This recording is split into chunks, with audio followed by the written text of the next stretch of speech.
रहमतुल्लाहि व बरकातुहू। खुलासा कुरान में पारा नंबर 6 है और इंशाअल्लाह ताला हम इसको देखेंगे।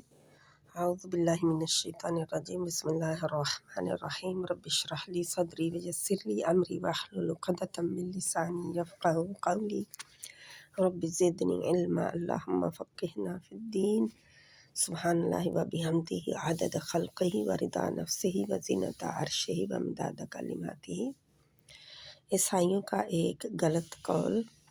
तर्जुमा है आयत का। और ये कहने के सबब कि हमने मरियम के बेटे ईसा मसीह को, जो अल्लाह के पैगंबर कहलाते थे, कत्ल कर दिया है। अल्लाह ने उनको मालून करार दिया और उन्होंने ईसा को कत्ल नहीं किया और ना उन्हें सूली पर चढ़ाया, बल्कि उनको उनकी सी सूरत मालूम हुई।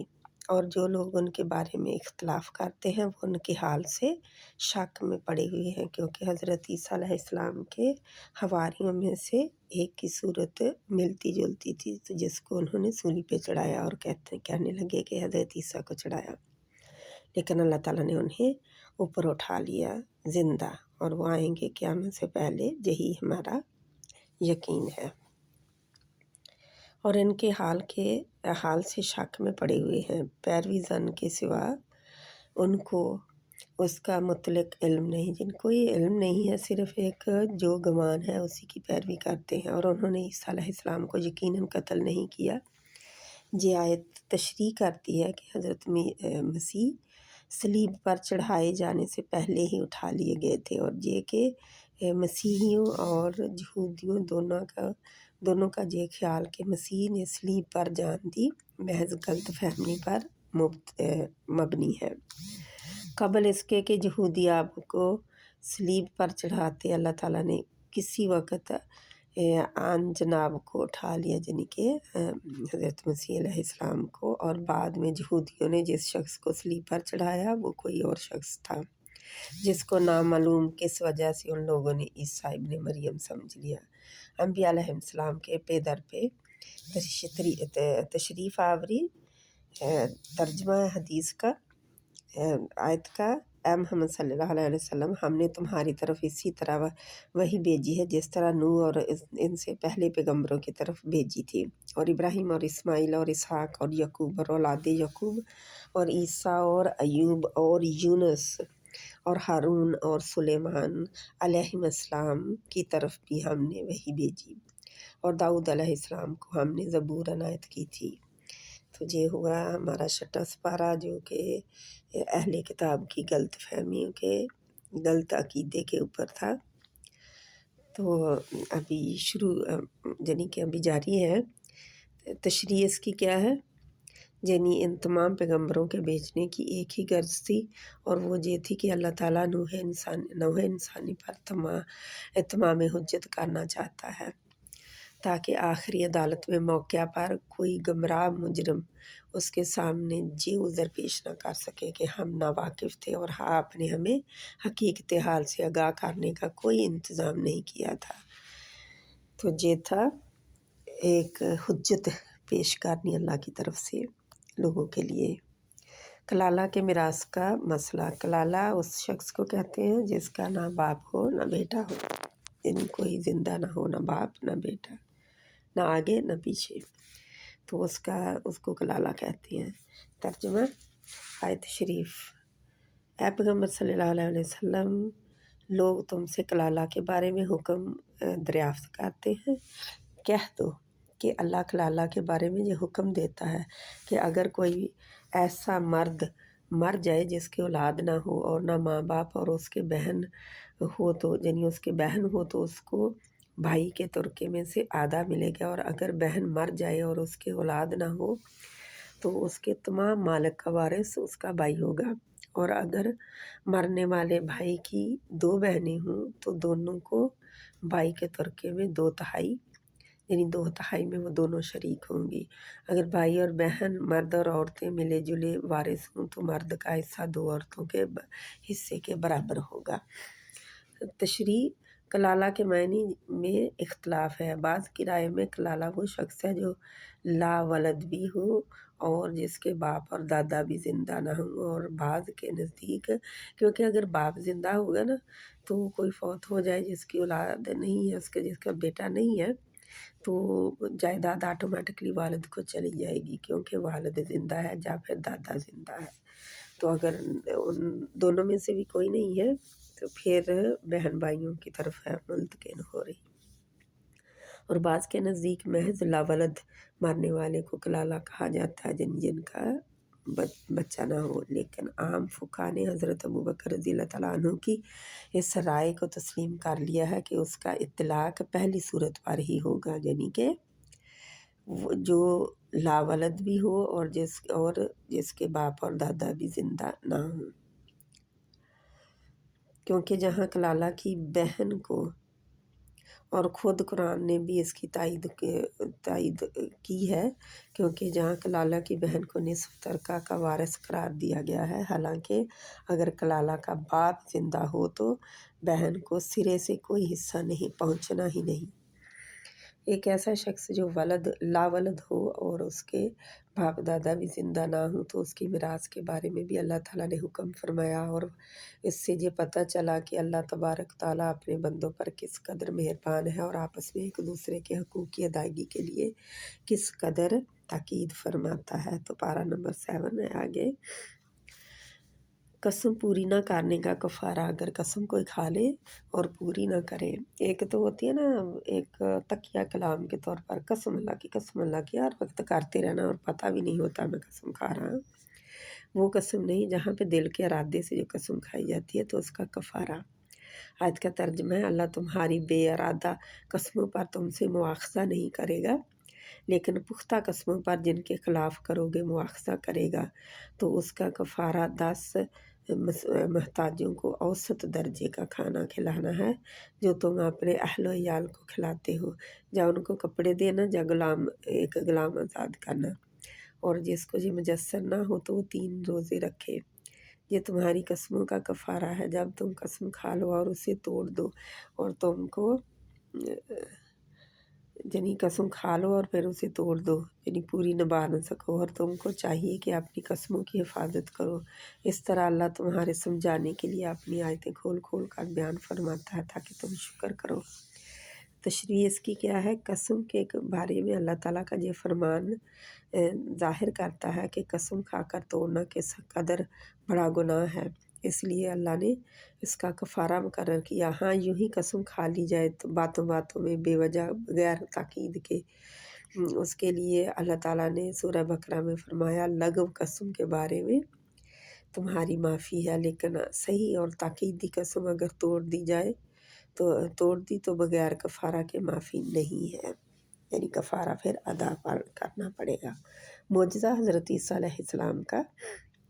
آیت کا ترجمہ، جب اللہ عیسیٰ علیہ السلام سے فرمائے گا کہ اے عیسیٰ ابن مریم، میرے ان احسانوں کو یاد کرو جو میں نے تم پر اور تمہاری والدہ پر کیے، جب میں نے روح القدس یعنی جبرائیل علیہ السلام کا جو لقب ہے سے تمہاری مدد کی، تم جھولے میں اور جوان ہو کر ایک ہی نسق پر لوگوں سے گفتگو کرتے تھے، اور جب میں نے تم کو کتاب اور دنائی اور تورات اور انجیل سکھائی، اور جب تم میرے حکم سے مٹی کا جانور بنا کر اس میں پھونک مار دیتے تھے تو وہ میرے حکم سے اڑنے لگتا تھا، اور مادرزاد اندھے اور سفید داغ والے کو میرے حکم سے چنگا کر دیتے تھے، اور میرے حکم سے مردے کو زندہ کر کے قبر سے نکال کھڑا کرتے تھے، اور جب میں نے بنی اسرائیل کے ہاتھوں کو تم سے روک دیا جب تم ان کے پاس کھلی نشانیاں لے کر آئے تو جو ان میں سے کافر تھے کہنے لگے یہ تو صریح جادو ہے،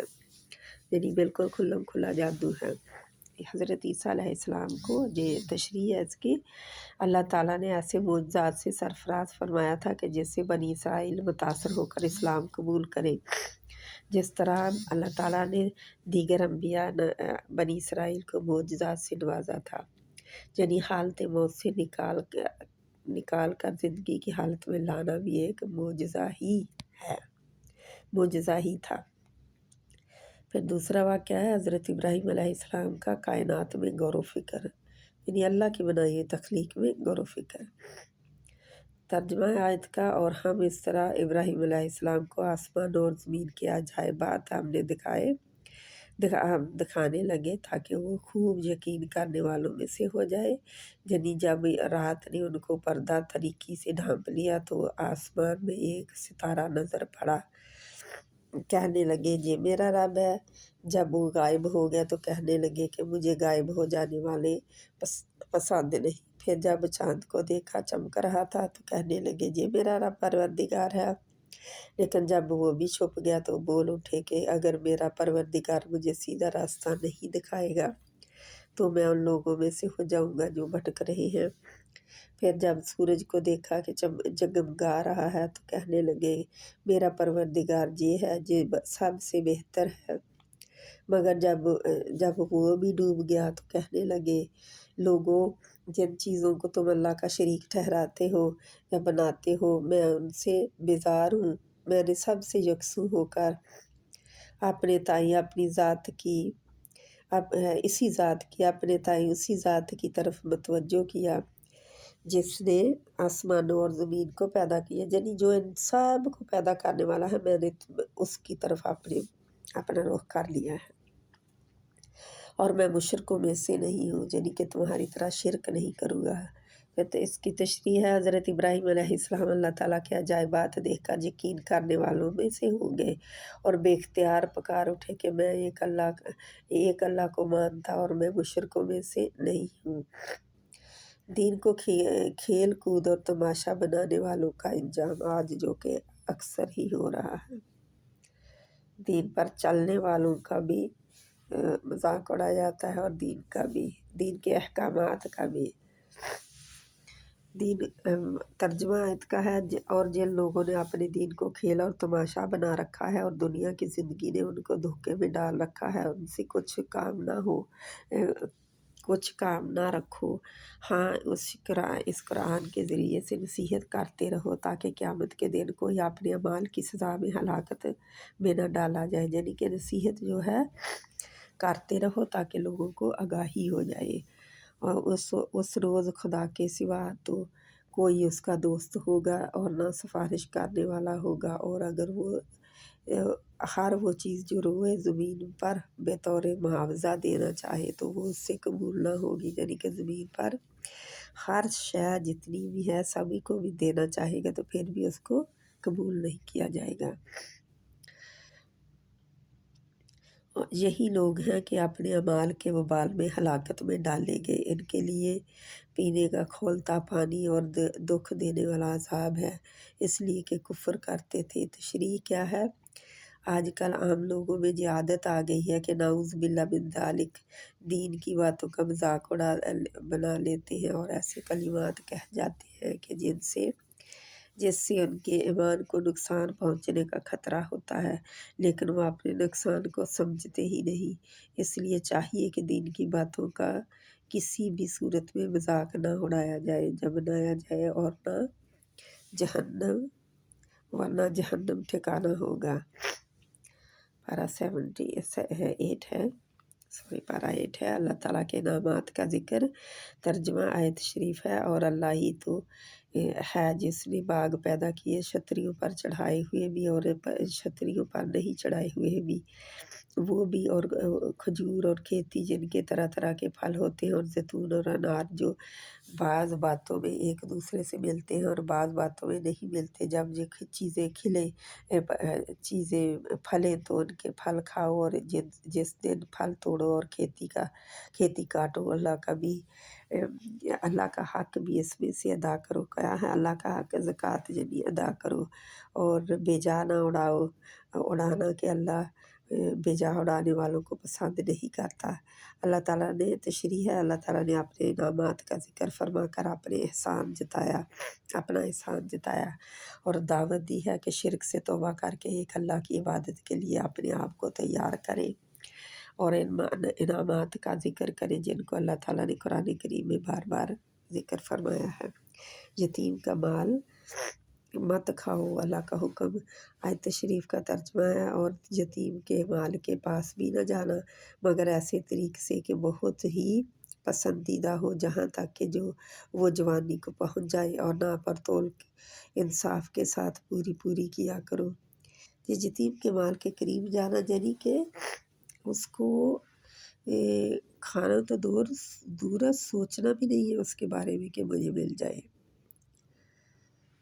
جب تک وہ جوانی کو نہیں پہنچ جاتے۔ یہ نہیں ہے کہ بھی جب تک یتیم جو ہے جوانی کو پہنچے آپ سارا ہڑپ کر جائے اس کا مال، نہیں۔ اور ناپر تول انصاف کے ساتھ پوری کیا کرو۔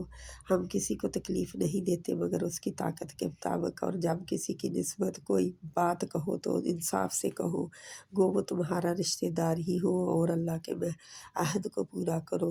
ان باتوں کا اللہ تمہیں حکم دیتا ہے، اور تم نصیحت قبول کرو، یعنی جو نصیحت کی جاتی ہے اس کو بھی قبول کرو۔ تشریح کیا ہے؟ اللہ کے عہد سے مراد وہ عہد ہے جو انسان اور انسان کے درمیان فطری طور پر اس وقت آپ بندھ جاتا ہے جس وقت ایک شخص اللہ کی زمین پر ایک انسانی معاشرے میں پیدا ہوتا ہے، خود بخود ہی آ جاتا ہے وہ تعلق۔ بارگاہ الہی میں حضرت ابراہیم علیہ السلام کی عرض۔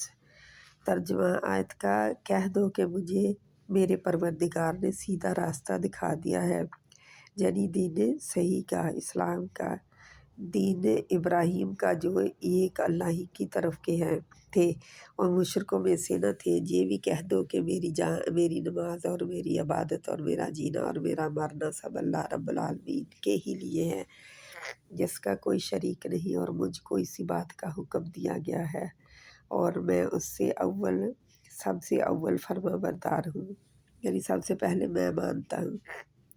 تشریح: اصل میں لفظ نسک استعمال ہوا ہے جس کے معنی ہے قربانی کے بھی، وَنُسُکَ وَمَحْیَایَ وَمَمَاتِی، نسک وہ، اور اس کا اطلاق عمومیت کے ساتھ بندگی پرستش کی دوسری تمام صورتوں پر بھی ہوتا ہے۔ قوم لوط کا انجام۔ پھر یہ ترجمہ دیکھیں، حضرت ابراہیم علیہ السلام کے بعد قوم لوط، کیونکہ لوط کون سے؟ حضرت ابراہیم علیہ السلام کے بھتیجے تھے اور ابراہیم علیہ السلام پر ایمان لانے والے تھے۔ ترجمہ دیکھیں تو ہم نے ان کو اور ان کے گھر والوں کو بچا لیا، مگر ان کی بیوی نہ بچی کہ وہ پیچھے رہنے والوں میں سے تھی، اور ہم نے اس نافرمان قوم پر پتھروں کا بھی برسایا، سو دیکھ لو کہ گناہ گاروں کا کیسا انجام ہوا۔ قوم لوط تشریح ہے: قوم لوط جس قدر خوفناک اور بھیانک گناہ میں مبتلا تھے، اللہ تعالیٰ نے انہیں سزا بھی ایسی سخت دی جس سے وہ صفحۂ ہستی سے مٹ گئے۔ تو یہ آج کا 6واں، 7واں اور 8واں سپارے کی بالکل مختصر یہ ہے تفسیر اور دورہ قرآن کے طور پر پیش ہوئی ہے۔ الحمدللہ رب العالمین۔ اللہ تعالیٰ قبول فرمائے، آمین ثم آمین یا رب العالمین۔